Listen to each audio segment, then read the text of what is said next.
يا ربنا لك الحمد كما ينبغي لجلال وجهك وعظيم سلطانك.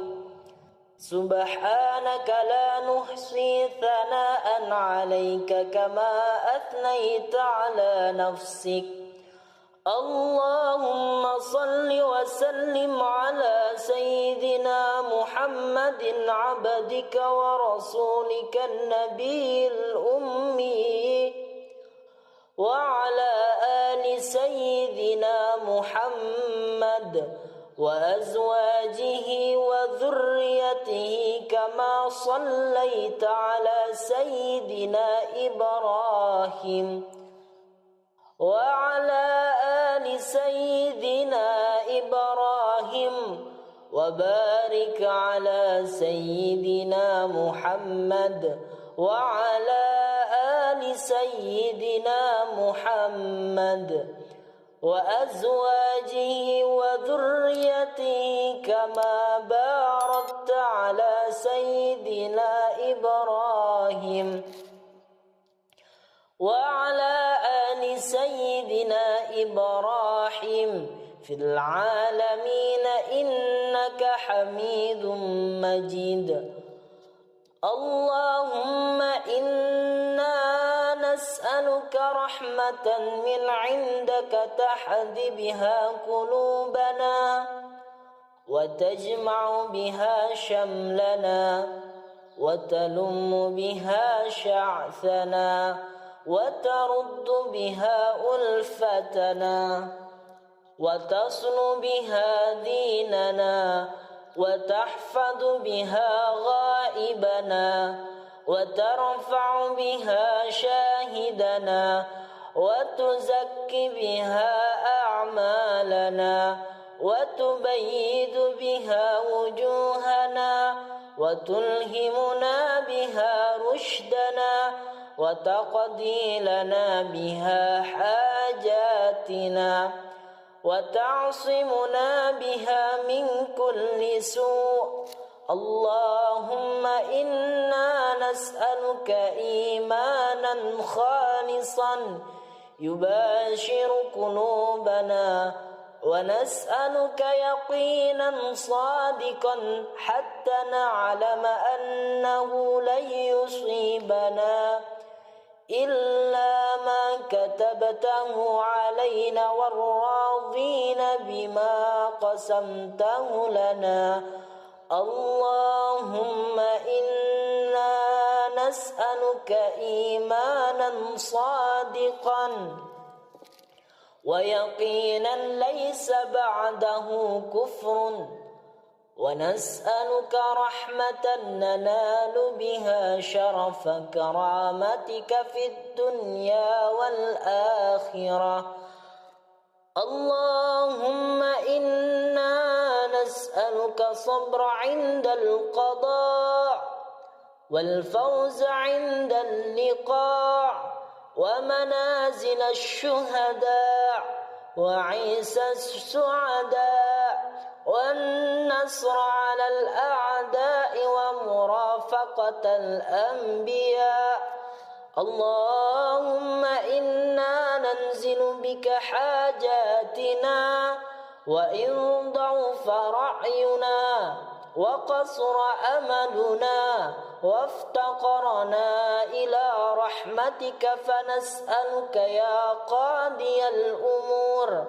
ويا شافي الصدور كما تجير بين البخور أن تجيرنا من عذاب السعير ومن فتنة القبور ومن دعوة الثبور.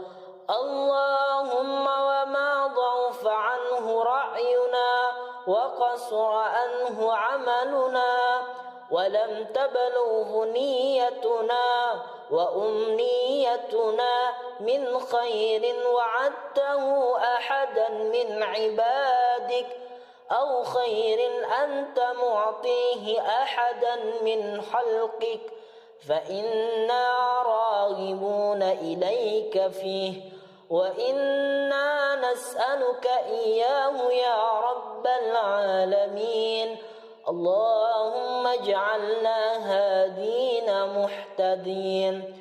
غير الضالين ولا مضلين حربا لأعدائك سلما لأوليائك نحب بحبك الناس ونعادي بعداوتك من خالفك من خلقك اللهم هذا الدعاء وعليك الإجابة وهذا الجهد عليك التكلان وإنا لله وإنا إليه راجعون ولا حول ولا قوة إلا بالله العلي العظيم ذي الحبل الشديد والعمر الرشيد نسألك الأمن يوم الوعيد والجنة يوم الخلود مع المقربين الشهود الركع السجود الموفين لك بالعهود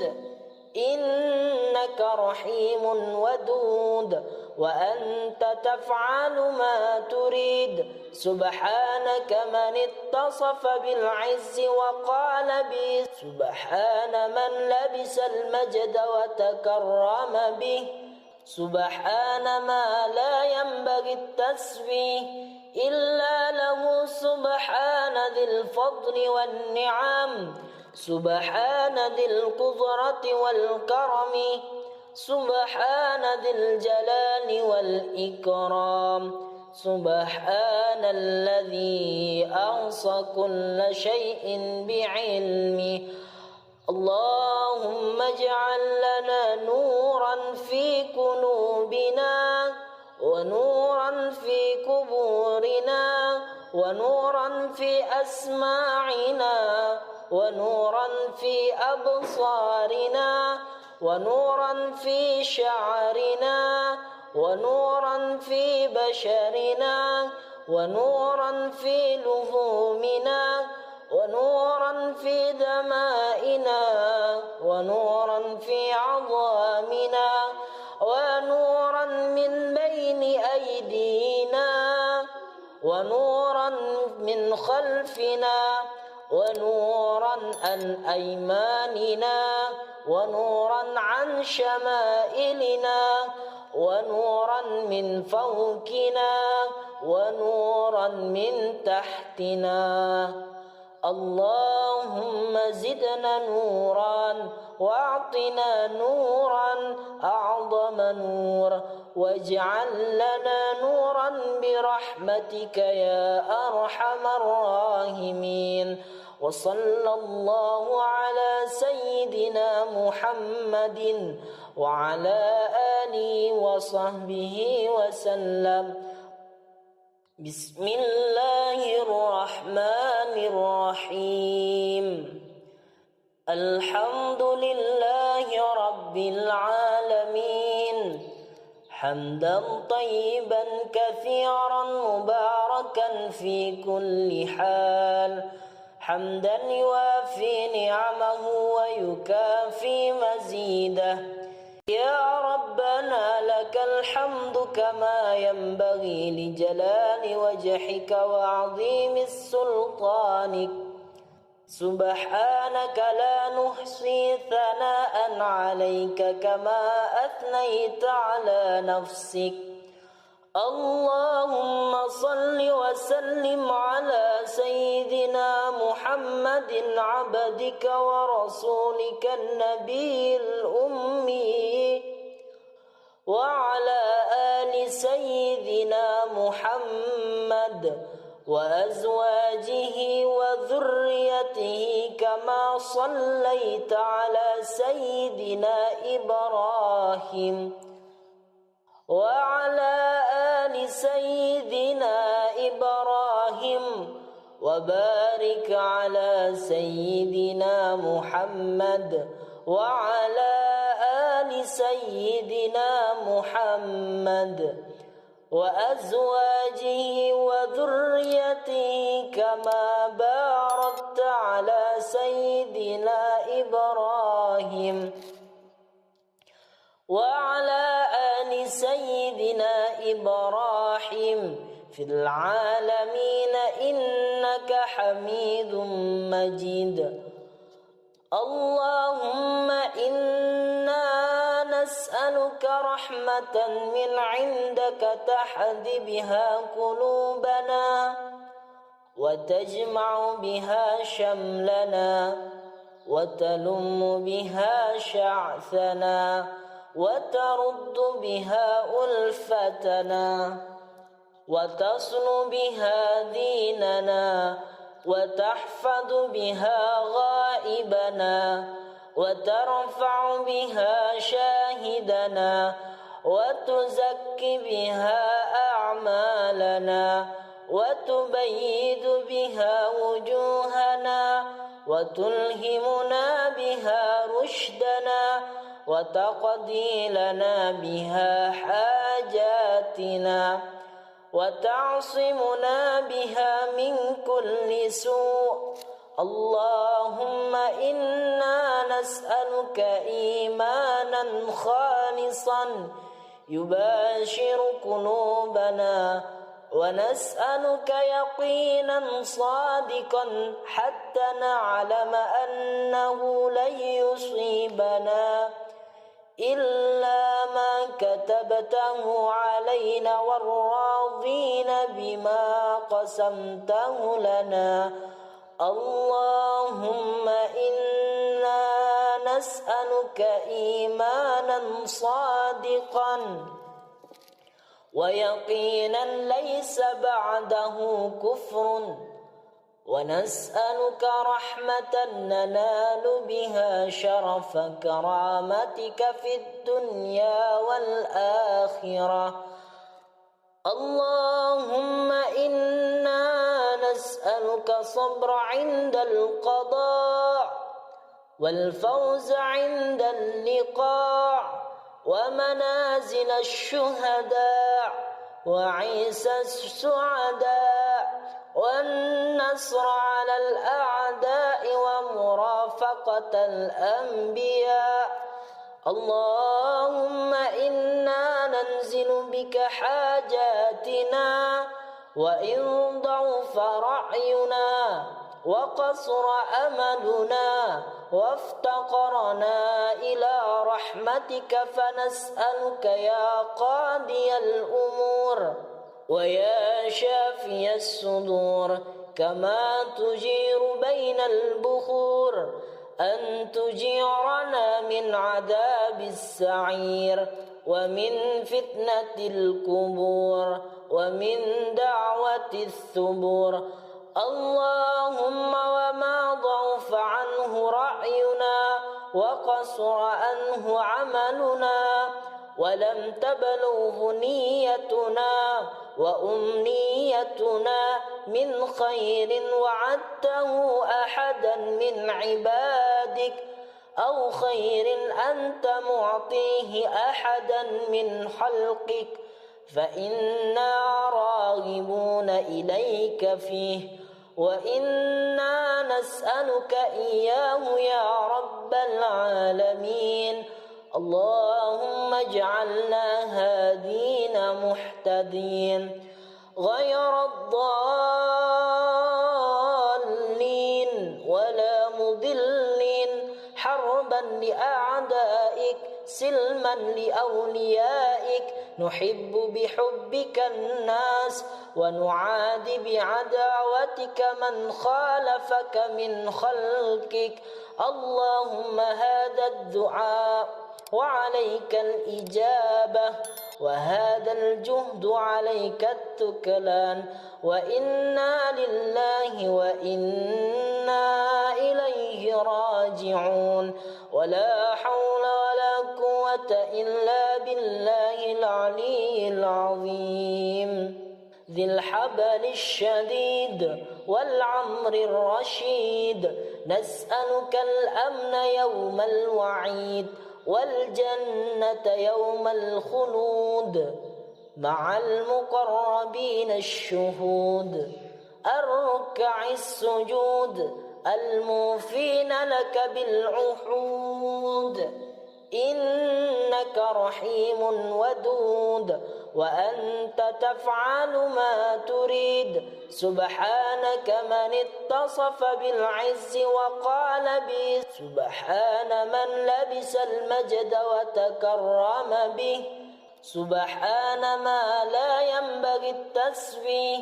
إلا له سبحان ذي الفضل والنعم سبحان ذي القدرة والكرم سبحان ذي الجلال والإكرام سبحان الذي أحصى كل شيء بعلمه اللهم اجعل لنا نورا في قلوبنا ونورا في قبورنا ونورا في أسماعنا ونورا في أبصارنا ونورا في شعرنا ونورا في بشرنا ونورا في لحومنا ونورا في دمائنا ونورا في عظامنا ونورا من بين أيدينا ونورا من خلفنا ونورا عن أيماننا ونورا عن شمائلنا ونورا من فوقنا ونورا من تحتنا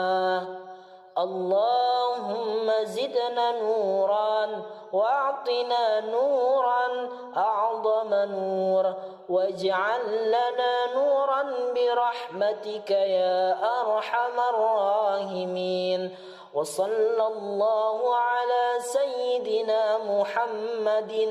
وعلى آله وصحبه وسلم بسم الله الرحمن الرحيم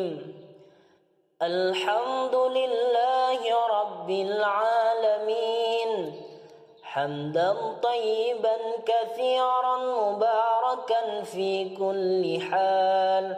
حمدا يوافي نعمه ويكافي مزيده يا ربنا لك الحمد كما ينبغي لجلال وجهك وعظيم سلطانك سبحانك لا نحصي ثناء عليك كما أثنيت على نفسك اللهم صل وسلم على سيدنا محمد عبدك ورسولك النبي الأمي وعلى آل سيدنا محمد وأزواجه وذريته كما صليت على سيدنا إبراهيم وعلى آل سيدنا إبراهيم وبارك على سيدنا محمد وعلى آل سيدنا محمد وأزواجه وذريته كما باركت على سيدنا إبراهيم وعلى آل سيدنا إبراهيم في العالمين إنك حميد مجيد اللهم إنا نسألك رحمة من عندك تهدي بها قلوبنا وتجمع بها شملنا وتلم بها شعثنا وترد بها ألفتنا وتصل بها ديننا وتحفظ بها غائبنا وترفع بها شاهدنا وتزكي بها أعمالنا وتبيد بها وجوهنا وتلهمنا بها رشدنا وتقضي لنا بها حاجاتنا وتعصمنا بها من كل سوء اللهم إنا نسألك إيمانا خالصا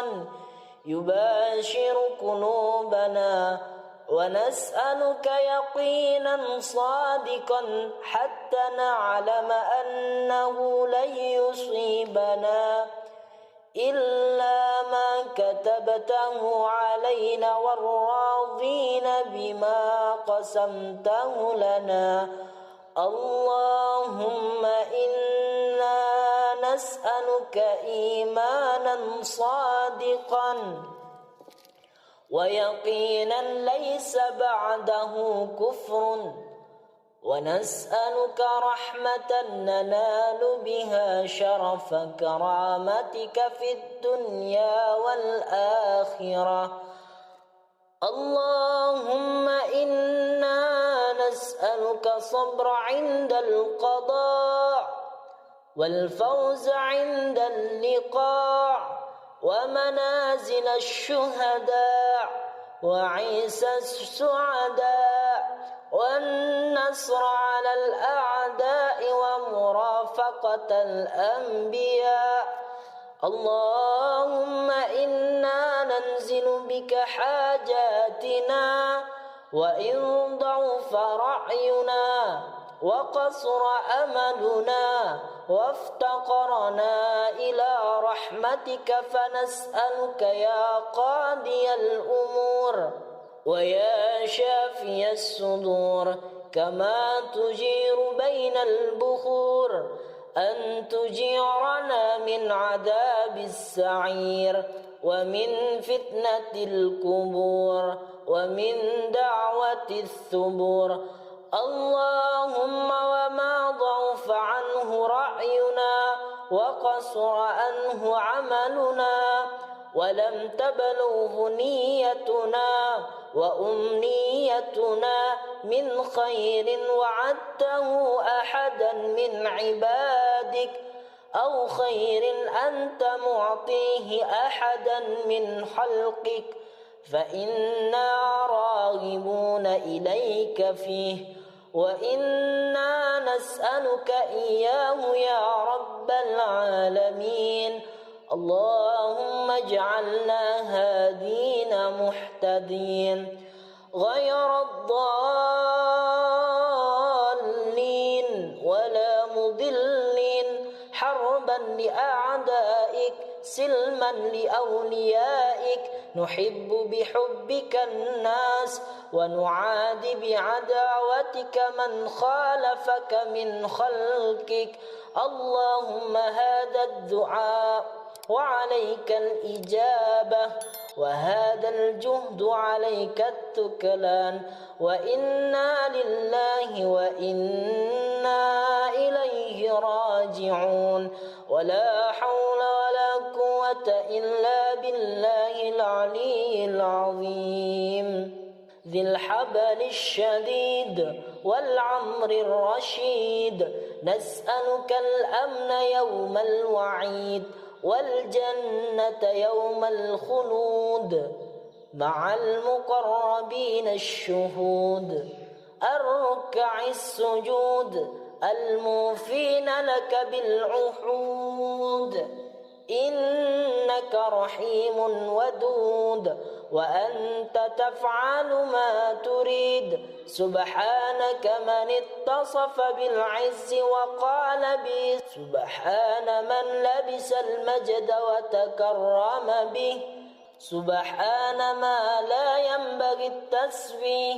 إلا له، سبحان ذي الفضل والنعم، سبحان ذي القدرة والكرم، سبحان ذي الجلال والإكرام،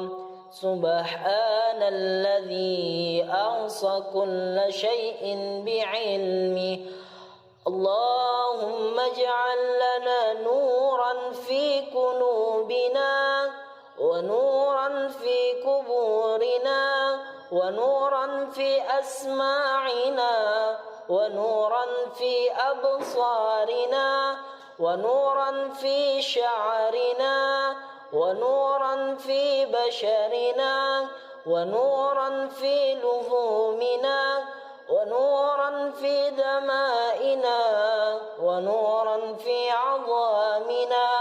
ونورا من بين أيدينا ونورا من خلفنا ونورا عن أيماننا ونورا عن شمائلنا ونورا من فوقنا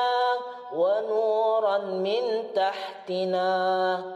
اللهم زدنا نورا واعطنا نورا أعظم نور واجعل لنا نورا برحمتك يا أرحم الراحمين وصلى الله على سيدنا محمد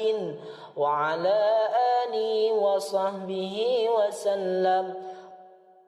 بسم الله الرحمن الرحيم الحمد لله رب العالمين حمدا طيبا كثيرا مباركا في كل حال حمدا يوافي نعمه ويكافي مزيده يا ربنا لك الحمد كما ينبغي لجلال وجهك وعظيم سلطانك سبحانك لا نحصي ثناء عليك كما أثنيت على نفسك اللهم صل وسلم على سيدنا محمد عبدك ورسولك النبي الأمي وعلى آل سيدنا محمد وأزواجه وذريته كما صليت على سيدنا إبراهيم وعلى آل سيدنا إبراهيم وبارك على سيدنا محمد وعلى آل سيدنا محمد وأزواجه وذريته كما باركت على سيدنا إبراهيم وعلى آل سيدنا إبراهيم في العالمين إنك حميد مجيد اللهم إنا نسألك رحمة من عندك تهدي بها قلوبنا وتجمع بها شملنا وتلم بها شعثنا وترد بها ألفتنا وتصل بها ديننا وتحفظ بها غائبنا وترفع بها شاهدنا وتزكي بها أعمالنا وتبيد بها وجوهنا وتلهمنا بها رشدنا وتقضي لنا بها حاجاتنا وتعصمنا بها من كل سوء اللهم إنا نسألك إيمانا خالصا يباشر قلوبنا ونسألك يقينا صادقا حتى نعلم أنه لن يصيبنا إلا ما كتبته علينا والراضين بما قسمته لنا اللهم إنا نسألك إيمانا صادقا ويقينا ليس بعده كفر ونسألك رحمة ننال بها شرف كرامتك في الدنيا والآخرة اللهم إنا نسألك صبر عند القضاء والفوز عند اللقاء ومنازل الشهداء وعيسى السعداء والنصر على الأعداء ومرافقة الأنبياء. اللهم إنا ننزل بك حاجاتنا وإن ضعف رأينا وقصر أملنا وافتقرنا إلى رحمتك فنسألك يا قاضي الأمور ويا شافي الصدور كما تجير بين البخور أن تجيرنا من عذاب السعير ومن فتنة القبور ومن دعوة الثبور. اللهم وما ضعف عنه رأينا وقصر عنه عملنا ولم تبلغ نيتنا وأمنيتنا من خير وعدته أحدا من عبادك أو خير أنت معطيه أحدا من خلقك فإنا راغبون إليك فيه وإنا نسألك إياه يا رب العالمين. اللهم اجعلنا هادين مهتدين غير الضالين ولا مضلين حربا لأعدائك سلما لأوليائك نحب بحبك الناس ونعادي بعداوتك من خالفك من خلقك.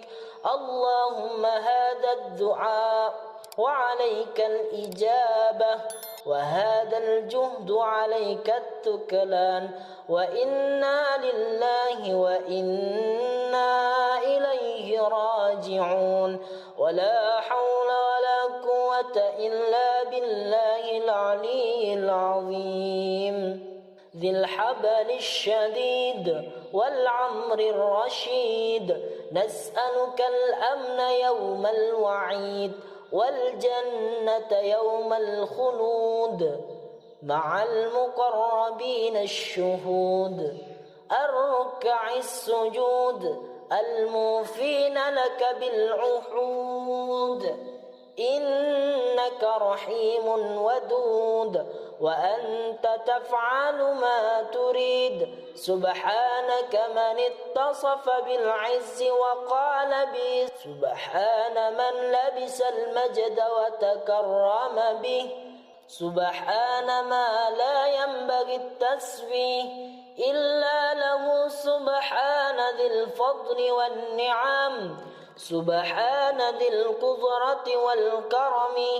سبحان ذي الجلال والإكرام.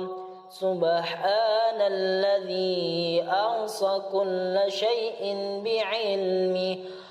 اللهم اجعل لنا نورا في قلوبنا ونورا في قبورنا ونورا في أسماعنا ونورا في أبصارنا ونورا في شعرنا ونورا في بشرنا ونورا في لحومنا ونورا في دمائنا